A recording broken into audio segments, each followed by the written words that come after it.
Pembroke Burris III. Pembroke, would you stand, please? Let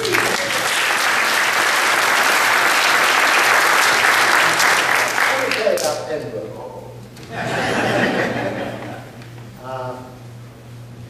Remember Pembroke, the Iowa game? Ours had fouled out. We were one down with a few seconds to play. We were behind 103 to 102.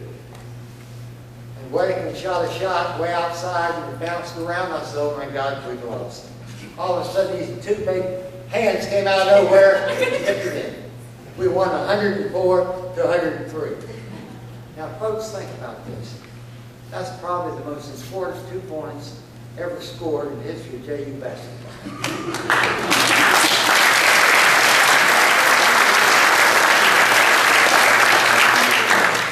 Pembroke, I want to thank you for saving a lot of money. You know, Pembroke's the highway patrol. Every time I get caught speeding on the interstate, I say, do you know Pembroke Burris? Yeah, I know Pembroke. I said, I coached him. I was his college coach. They said, Coach, slow down now. Don't send me that. Thank you, Pembroke, for that. Okay, I think that's all the JU players that were here then. If I've left anybody out that's here tonight, I'd like to recognize you. Okay, now, I did have some coaches at JU, okay? And we have 2 of them here. And I'd like for them to stand. Lowell Wood and Drayton Miller. Don't stand up, please.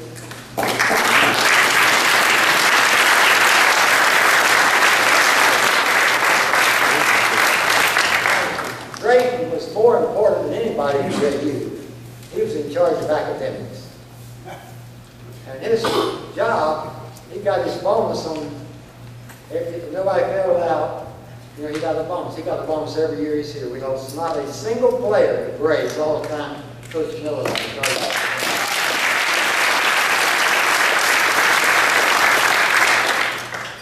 I'd like to remember 3 other coaches that have passed on, are very important to JU. Art Toes, who recruited that great team he coached there at Drayton. Drayton had the #1 freshman team in the nation that Art Toes recruited. Nelson Bynum, you know, John Harrison's high school coach, and also Jim Slick Watson, who was a letterman at JU, and he's passed on. Those people were very, very important to our program. I'd like to recognize Coach Hugh Dermis. Coach, please stand up, Coach.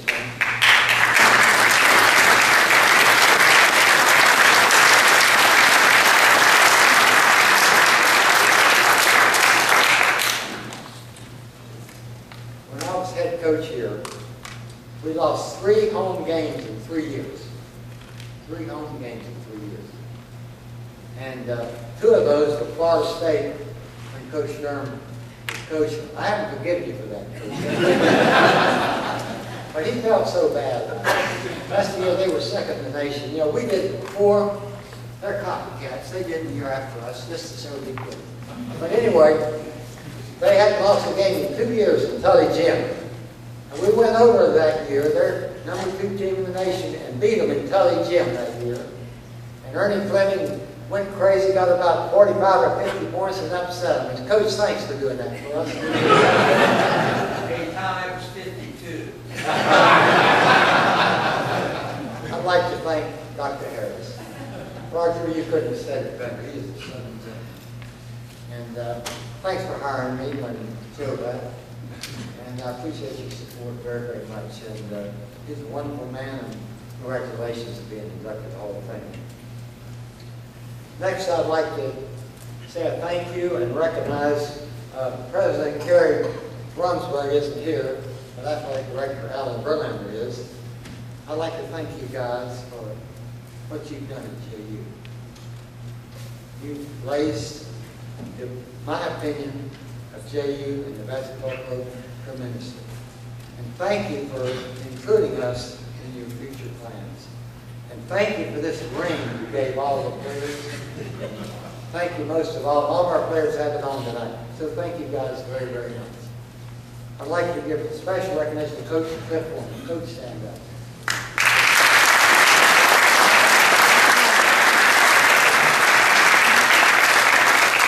Thank you for restoring basketball at JU in its proper place. Thank you very, very much.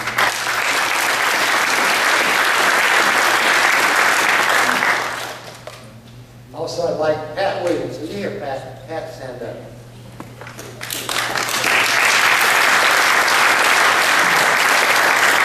Hall of Fame member, and he's a better golfer than Gino.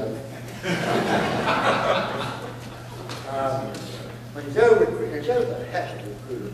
I was happy down in Cocoa Beach. I had some Cocoa Beach guys here tonight. We had a fun team. Guys worked hard. Joe came down and recruited me to be his assistant. I wasn't interested. But you know Joe, he's got a way of getting his way. And so he brought me up here, and he took me to see Pat Williams before he even saw anybody out at Moore Drykill. He was our top booster. And Pat, thank you for being a friend and a booster for so many years. I appreciate that very, very much. Okay, next, if I can find my notes, here we go. John Harrison. John, just thank you very much. John's later at JU, and he played at League with Coach Lyon, and we played him a lot. Ronnie Sellers and Steve Paget here. I know you remember those guys fondly. But anyway, thank you, John, for putting golf together and getting me back involved in JU. John's been trying to get me back up here for years and years, and thank you for not giving up, John. Okay, next.